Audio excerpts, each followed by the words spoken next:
ہمارے پاس ایک اور سوال بھی آیا ہے، اور وہ سوال یہ ہے کہ جناب ابو بکر اور دیگر صحابہ، ان کے بارے میں یہ خیال ہی نہیں کیا جا سکتا کہ وہ اتنا بڑا جرم کریں اور حضرت زہرا کی شہادت میں ملوث ہو جائیں۔ دراصل یہ سوال میں یہ بتانا چاہتے ہیں کہ حضرت زہرا سلام اللہ علیہ کی شہادت چونکہ ایک بہت بڑا واقعہ ہے اور بڑا جرم ہے، اس میں ایسے لوگ ملوث نہیں ہو سکتے کہ جن کے بارے میں بہت سارے فضائل اور مناقب ان کے علماء نے، ان کے مفتیوں نے ان لوگوں کو بتائے ہیں۔ تو اب ہم اس سوال کو، چونکہ یہ دوسرا شبہ ہے، یہ دوسرا اعتراض ہے کہ ظاہر ہے آپ بعض لوگوں کے بارے میں آپ یہ تصور نہیں کر سکتے کہ وہ ایک غلط کام کریں گے، لیکن کیا ان لوگوں کے بارے میں یہ تصور کیا جا سکتا ہے یا نہیں؟ اس کے مشابہ اور اس طرح دیگر واقعات میں یہ لوگ ملوث تھے یا نہیں؟ اس کا جواب ہم استاد سے لے لیتے ہیں۔ استاد شبه دوم اینه که میگن که ما بعضی از کسانی هستن ما برای از اونا اصلا این توقع نداریم که کارهای بدی انجام بدن، خود از انسان. خب ما میگن که چه فضایل و مناقبی داریم از خلیفه اول و دوم که ما دربارش فکر هم نمی کنیم اینا دیگه در این جرم ملوث باشند. بله. و این جرم هم خیلی جرم بزرگیه. ولی میگن که چون ما نمیتونیم که فکر کنیم، چون این شخصیت ها بعدهایی دارند که اصلا نمیتونیم بگیم که اینا ملوث این واقعه هستن. پس میگه که این شما روایت هایی میاری یا هر چی میاری اینا دیگه اعتبار ندارن، چون درباره کسانی هستن که از اون درباره اونا اصلا نمیتونیم فکر کنیم که اونا این کارها را انجام بدن. همانطوری که مثلا من یک مثالم بزنم، درباره یک عالم مثلا کسی فکر نمیکنه این مثلا شراب خوار باشه جلوی عام مردم عام مثلا. این جوابش هرچی باشه شما دیگه لطف کنید. ببینید بیننده های گرامی، ہمارے جو ناظرین ہیں، ہم چاہتے ہیں کہ ایک ایسا عمل کہ جب کسی شخص کی طرف اس کی نسبت دیں تو اس شخص کی جو خود شخصیت ہے وہ اہل سنت کی معتبر کتابوں میں شخصیت کے اوپر تحقیق پیش کریں۔ اگر ہماری جو تحقیق ہے وہ اس چیز کی نشاندہی کرے کہ یہ شخص جو ہے وہ بہت زیادہ تند اخلاق رکھنے والا شخص تھا، اگر کوئی شخص اس انداز سے تند مزاج ہو تو اس سے توقع رکھنا کہ وہ تماچا مارے، کسی کو کچھ کہے اور نقصان دے، تو یہ ثابت چیز ہے۔ آپ سے میں ایک سوال پوچھتا ہوں، تو آپ اگر اہل سنت بن کر جواب دیں مجھے، آپ یہ احتمال دیں گے کہ ایک معمولی شخص ہو کہ ام المومنین عائشہ اپنے شوہر کے ساتھ کھڑی ہو، رسول خدا ام المومنین عائشہ کے ساتھ استراحت فرما رہی ہیں اور اپنی پرائیویسی میں ہیں دونوں، تو ایک شخص جو ہے وہ باہر سے آئے کسی بھی بہانے سے اور بڑا مضبوطی سے ایک مکہ جو ہے وہ حضرت عائشہ کے سینے پہ مارے، آپ کی نظر میں آیا اس چیز کا امکان ہے یا نہیں ہے؟ من فکر نمی کنم مثلا که درباره یک مثلا یه امکان عقلی باشه که اون چیز دیگری ہے، ولی من فکر نمی کنم کسی این جرأت کرده باشه که مثلا شوهر اس انداز سے داره نزدیک شوهر این بیاد مثلا. تو ملاحظہ کریں، معتبر ترین کتاب روایت پہ جو مشتمل ہے، معتبر ترین کتاب ہے صحیح بخاری، کہ جس کے بارے میں علماء اہل سنت کہتے ہیں کہ ہمارا اجماع ہے کہ اس کی تمام روایات صحیح ہیں۔ یہ آتے ہیں، ملاحظہ کریں اپنی اسکرین پر، صحیح بخاری دار ابن کثیر کی یہ چاپ ہے، 1133 صفحہ نمبر 4608 اس حدیث کا نمبر ہے۔ ملاحظہ کریں، عائشہ نقل کرتی ہے اس روایت کو، میرے پاس ایک گردن بند تھا، یعنی ہار تھا، این گردنبند اور ایک گم شد. جگہ تھی بیدا نام کی، وہاں پر میرا یہ ہار گم ہو جاتا ہے. تو وہ بیان کرتی ہے منتظر شدن این گردنبند پیدا بشه. تو وہ انتظار کر رہے تھے کہ یہ ہار مل جائے. خدا سر مبارکشون در دامن من تو رسول خدا کا سر جو ہے وہ میری آغوش میں تھا، اور اس وقت رسول اللہ جو ہے وہ استراحت فرما رہے تھے، ان کی آنکھ لگ گئی. اب آپ تصور کریں کہ میاں بیوی جو ہیں وہ ایک مخصوص پرائیویسی ہے ان کی. تو ابو بکر صاحب جو ہیں وہاں پر تشریف لاتے ہیں.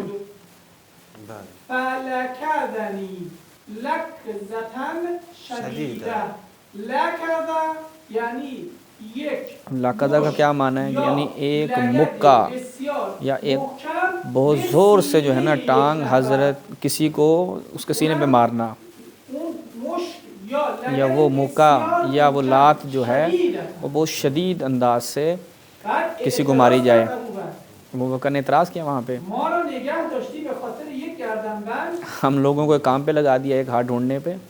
خود عایشه میگه اینقدر این لگد شدید. عائشہ کہتی ہے کہ اس اتنا زور سے انہوں نے مجھے مارا تھا ہم از شدت درد کہ اس درد کی شدت سے اور شرمندگی کے من الموت شدت سے کہ میرم. عنقریب میں ایسا لگتا ہے جیسے مر جاؤں گی. خلیفه اول یہ خلیفہ اول ہے، سند صحیح بخاری صحیح سند کے ساتھ بخاری کی روایت ہے.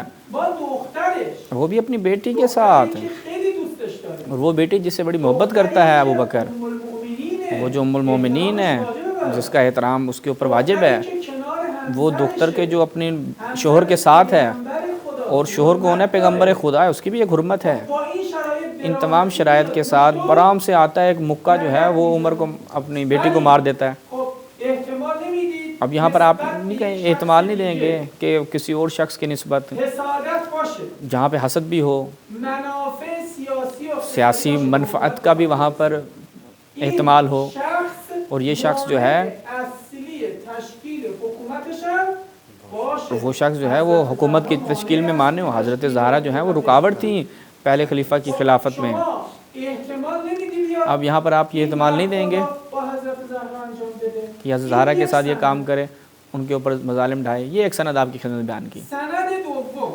دوسری سند کتاب الاستیعاب یک کتاب جلد. الاستیعاب، ایک جلدی یہ کتاب ہے. عبدالبر ابن عبد البر کی یہ کتاب ہے. معتبرترین کتاب‌های معتبر ترین کتابوں میں سے شرح حال صحابہ کی جو احوال زندگی کو بیان کرتی ہے. عبدالبر گفته من ابن عبد البر خود کہتا ہے کہ میں معتبرترین خبرها را کہ معتبر ترین اخبار جو صحابہ کے بارے میں وارد ہوئی ہیں وہ اپنی اس کتاب میں جمع کر رہا ہوں. در صفحه 933 933 صفحہ نمبر پر ایشون نقل میکنه، یہ نقل کرتے ہیں در یکی از ماجراها ابوبکر یک مشکلی ایک داستان ہے کہ اس با میں یکی از ابو بکر جو ہے پیدا کرد، دستور داد. وہاں پر ابو بکر حکم دیتا ہے فقال این مشکل به گوش ابوبکر رسید کہ ایک مشکل ابو بکر کو پیش آتی ہے، تو ابو بکر اس مشکل کے لیے کیا کہتا ہے؟ ان احرق علیهما بیتهما، میخوام برم خانه این زن و شوهر را به آتش کہ وہ جو میاں بیوی ہیں جو اس کے لیے مشکل ایجاد کر رہے تھے ان کے گھر کو آگ لگا دوں. یہ ابو بکر کا کہنا ہے. دستور آتش زدن داده ایشون. یہ ابو بکر نے حکم دیا ہے. یہ دوسری سند تھی. سند سوم ما تیسری سند اس حوالے سے آپ کی خدمت میں بیان کریں آتش زدن، کہ لگن جو زدن، آگ جلانا آپ کے لیے ثابت کر دیا، کاملاً از مکہ مارنا، لات مارنا ابو بکر کی نسبت ثابت کر دیا. سند سوم ما تیسری سند ماجرای پشیمانی ابوبکر، یہی ابو بکر کا جو ہے وہ پشیمان ہونا. روایت معروف در منابع تاریخی و ایک حدیثی تاریخی اہل سنت روایت جو نہایت معروف اور مستند تاریخ طبری. روایت ہے تاریخ طبری. ملاحظہ کریں امام فی التاریخ، طبری جو ہے وہ امام فی تاریخ ہے، تاریخ کا امام ہے جناب، اور بزرگان اہل سنت میں سے ہے. دارالمعارف دارالمعارف کی یہ چاپ ہے، سوم. اس کی تیسری جلد میں این حدیث ایشون نقل میکنه اس حدیث کو یہ نقل کرتا ہے وقتی که ابوبکر کہ جب ابو بکر نے مرضی که میخواست از دنیا آخری وقت تھا اور مریض تھا اور عنقریب اس دنیا سے چلا جاتا، انجام داده بود تو وہ کچھ اس نے ایسے کام کیے جن کے اوپر وہ بڑا افسوس کا اظہار کرتا تھا کہ کاش یہ میں کام نہ کرتا. 430 صفحہ نمبر پہ اے کاش 3 کام جو ہے وہ میں ان کاموں کو نہ کرتا. پہلا کام کون سا ہے جی؟ پہلا کام وہ یہ ہے کہ میں اے کاش زہرا کے گھر پر حملہ نہ کرتا.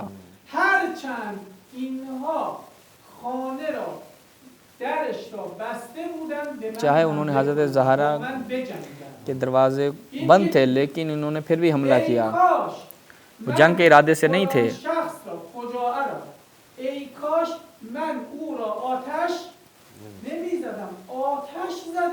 میں نے کاش اس شخص کو جو ہے وہ ایک شخص تھا اس کو اس نے آگ لگا دی تھی کہ کاش میں نے اس کو آگ نہ لگائی ہوتی کہ میں کاش اس تلوار سے اس کی گردن اڑا دیتا لیکن اس کو آگ نہ لگاتا.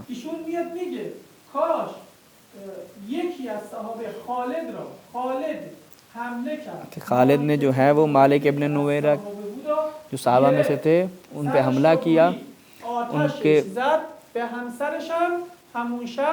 ان کی گردن کاٹ دی اور اس کی بیوی کے ساتھ اس نے زنا کیا. ابو بکر کہتا ہے کاش میں نے خالد کو میں نہ بھیجتا مالک ابن نویرہ کے پاس کہ مالک ابن نویرہ کے پاس جائے اور اس کے ساتھ جنگ کرے. یعنی سارے کام کیا ہیں؟ مارنا, آگ لگانا, گردنیں کاٹنا.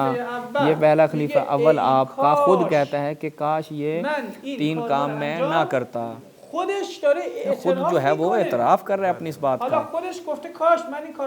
کاش میں ان کاموں کو نہ دیتا.